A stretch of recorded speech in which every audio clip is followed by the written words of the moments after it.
सुबह का समय, खेत में अली हल चला रहा है। हल्की हवा और पक्षियों का शोर। अली खुद से बात करता हुआ हल चलाते हुए, बस थोड़ा और जोत लूं, फिर फसल बोने का समय हो जाएगा।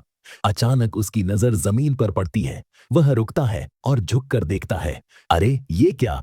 वह एक चमकीला सोने का कंगन उठाता है। ये तो सोने का कंगन है। इतना कीमती? किसी का जरूर खो गया होगा, इसे लौटाना होगा। वह कंगन को अपनी जेब में डालता है और चौपाल की ओर चल पड़ता। गांव की चौपाल, जहां कुछ लोग बैठे बातें कर रहे हैं। अली वहां पहुंचता है। अली जोर से सभी को संबोधित करते हुए, सुनिए गांव वालों, मुझे खेत में एक सोने का कंगन मिला है। जिसका है वह मुझसे ले जाए, लेकिन पहले उसे कंगन का सही विवरण देना होगा।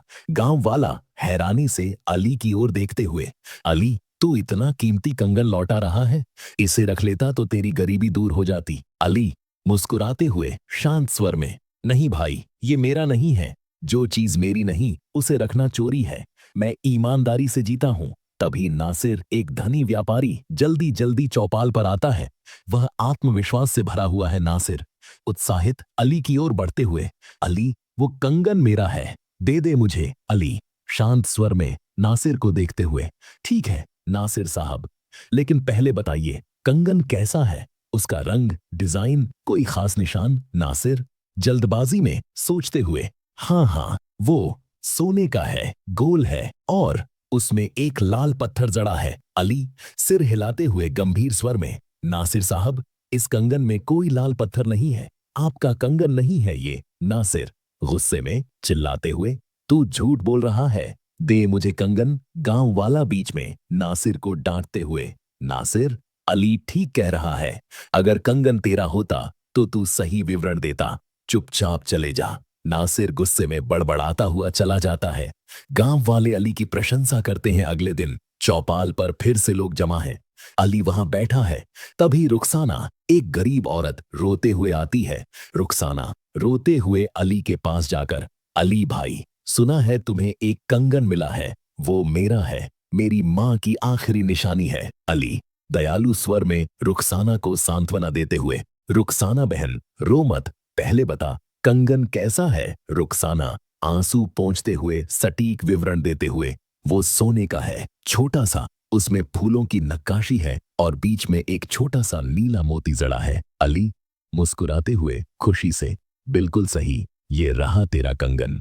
वह जेब से कंगन निकालकर रुखसाना को देता है। रुखसाना खुशी से कंगन को हाथ में लेकर, अली भाई, तूने मेरी माँ की निशानी बचा ली। ये ले, मेरे पास बस ये थोड़े से पैसे हैं।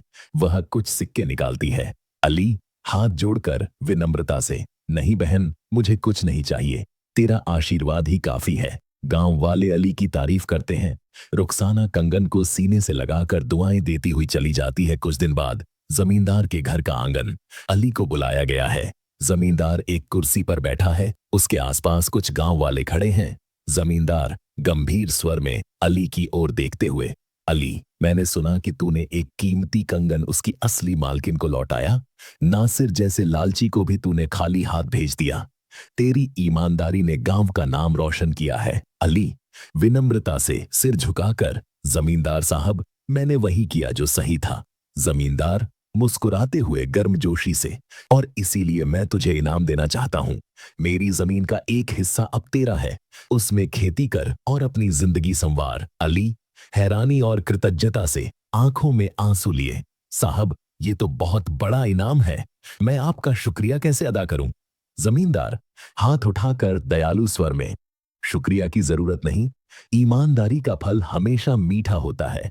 जा, अब खुशी से जी। अली आंखों में आंसू लिए जमींदार को प्रणाम करता है। गांव वाले बाहर तालियां बजाते हैं।